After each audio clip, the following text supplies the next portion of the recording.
Hi, class of E274 Voices of Civil Rights Leader. My name is Angelica Amundsen. Today I will start by discussing the quote, "No woman can call herself free who does not own and control her body. No woman can call herself free until she can consciously choose whether or not to become a mother." The civil rights speaker who stated these words was Margaret Sanger, an American birth control activist, sex educator, writer, and nurse. She paved the way for women today. It was through her words that we were able to bring to light topics that were undiscussed before, such as the birth control pill. Some may say, how can the creation of the pill affect women so greatly? It was through this movement that women's overall life changed completely. No longer was she being held as just the title of a housewife controlled by a husband. Now she was able to gain a voice and not be afraid to fight for her rights. And this will be discussed later on within Margaret Sanger's first speech, which informed the public on reasons to respect women's choices and body and the benefits offered due to the birth control movement. Now we'll begin discussing Margaret Sanger's early life, which was the beginning of her thoughts as to why women should have a choice of whether to reproduce or not, seen from a first-hand account. Margaret Sanger, originally born to the name Margaret Louise Higgins on the date of September 14, 1879, to parents Michael Higgins, an Irish stonemason, and Anne Higgins.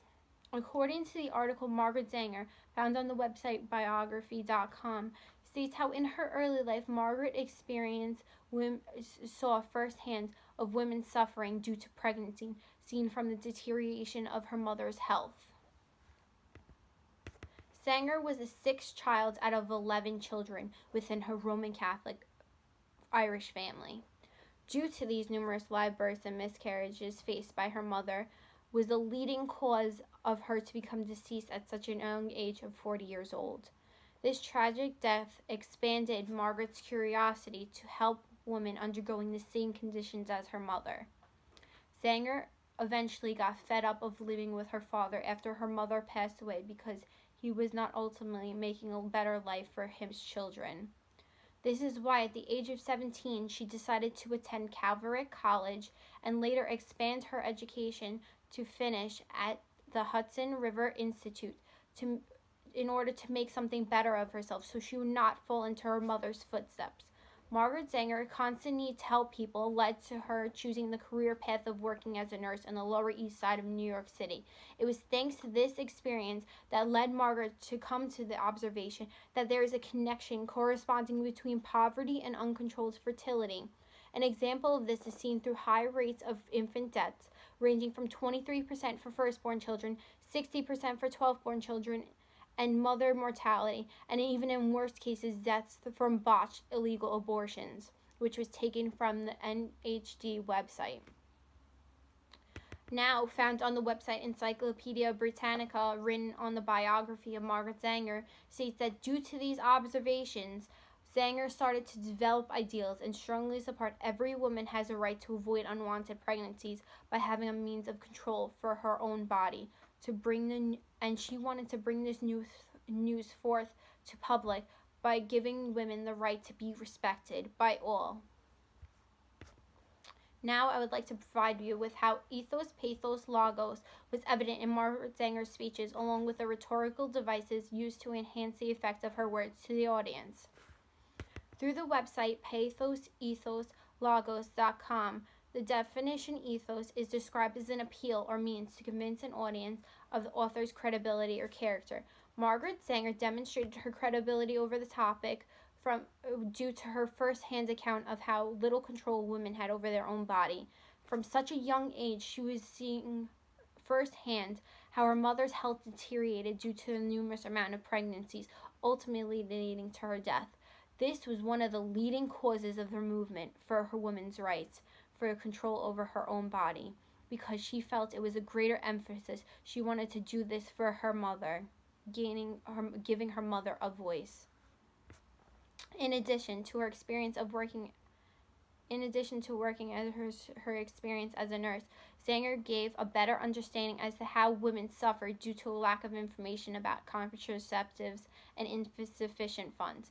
Sanger's first speech even demonstrated a line of evidence of her knowledge of the subject, with one out of every 10 women who let nature take her course have from 12 to 16 children die from childbearing. And furthermore, there are more cases where it is absolutely indispensable for a woman's health, for in her life have means to birth control. She even went further into the matter over the issues corresponding to the decline of women's health by stating, "Do you realize that out of every 7 women who have tuberculosis today, that 4 of them die not from tuberculosis, my friends, but they die from pregnancy. They die because they do not have the knowledge of birth control, because our physicians and all others who should be disseminating information and safeguarding these women's lives are not giving them the fundamental things to cure her disease, but they allow her to become pregnant."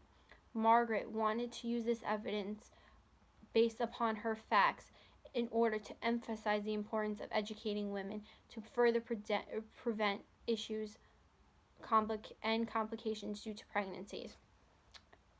Now, by the definition of pathos, which is an emotional appeal, means to persuade an audience by appealing to the emotions. Margaret Sanger brought an emotional appeal by revealing the story of her mother and using her as an example of how pregnancies truly affect a woman's overall health. Pathos within this context was used to express determination and sorrow to the audience by giving them a personal story, and that giving her a personal story, and that giving a chance to say there must be a better life for women than just to bear numerous children, further increasing your chances of complication and aging. Sanger also expressed the emotion of optimism and hope by the statement, "I claim that a woman, whether she is rich or poor, has a right to be a mother or not when she feels she is fit to be so. She has just as much right to not be a mother as she has to be a mother. It is just as right and as moral for people to talk of small families and to demand them as they want large families.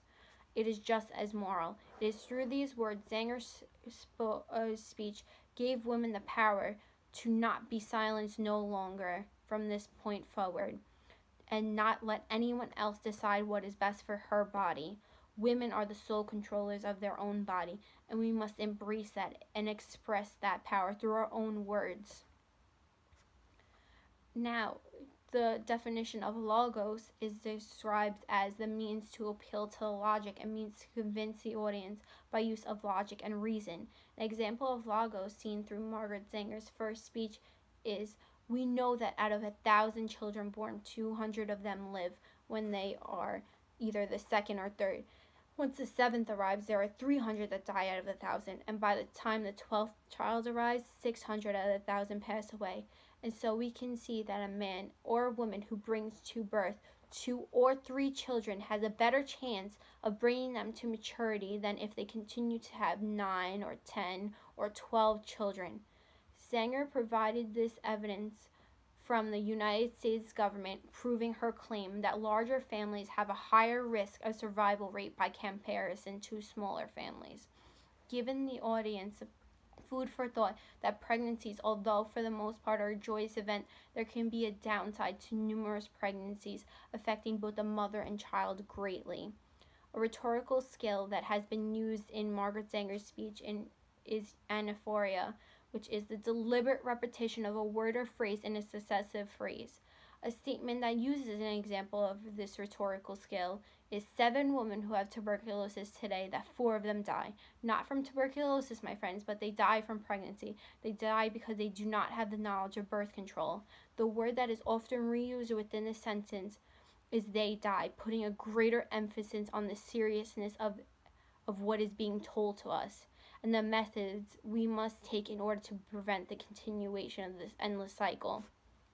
Another rhetorical device Sanger used was analog, which places a criticism and compliment together to lessen the impact. An example of this being used within the first speech is in the sentence, "But then women will never get her own freedom until she fights for it, and she has to fight hard to hold it and keep it." The criticism being compared is "will never get her own freedom," being compared to the compliment, which is "fight hard to hold and keep it."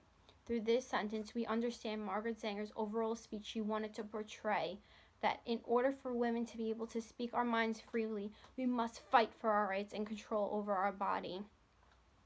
Now I would like to provide you with some of the efforts Margaret Sanger made in order to gain respect for every woman's choice and control over her own body.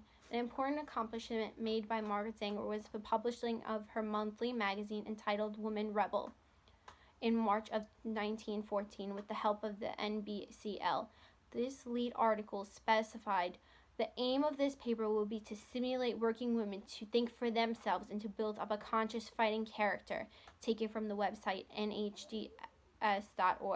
In order to act further upon what she has been speaking, Sanger opened up in Brooklyn the first birth control clinic, and found on the Encyclopedia Britannica. The opening of the birth control clinic did not go over so well with everyone else. It was very controversial, and Margaret was later arrested for being charged as a public nuisance. You would think that would be enough to stop Sanger from voicing her thoughts. Instead, it only made her more motivated to find another form of means to share her thoughts, which led to the publishing of the Birth Control Review while she was in jail. Sanger also created the first Research Institute for Birth Control in 1942, which is still currently used today but more closely known as the Planned Parenthood. And in 1960, the pill was approved by the FDA, and it was an immediate success, with over 2.3 million women in America taking the pill by 1963, only 3 years later. The evidence for this has been found through the website ndhs.org. On the article, Margaret Sanger and the Birth Control Movement. And now, currently, the rate of women in the United States ages 15 to 44 using contraceptive is 62%, specifically 16% using birth control pills. Overall, Margaret Sanger helped pave the way for generations of women after fighting through obstacles for something she truly believed in.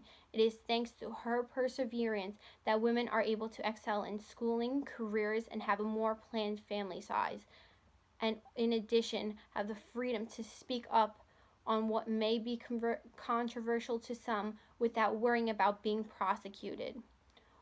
It is through these movements that she made these strides for all women to feel free to speak on their own, that they must be heard, and that they will no longer be silenced. This is why we thank the civil rights leader, Margaret Sanger, for giving women the freedom to speak for her own self and have control solely over her own body.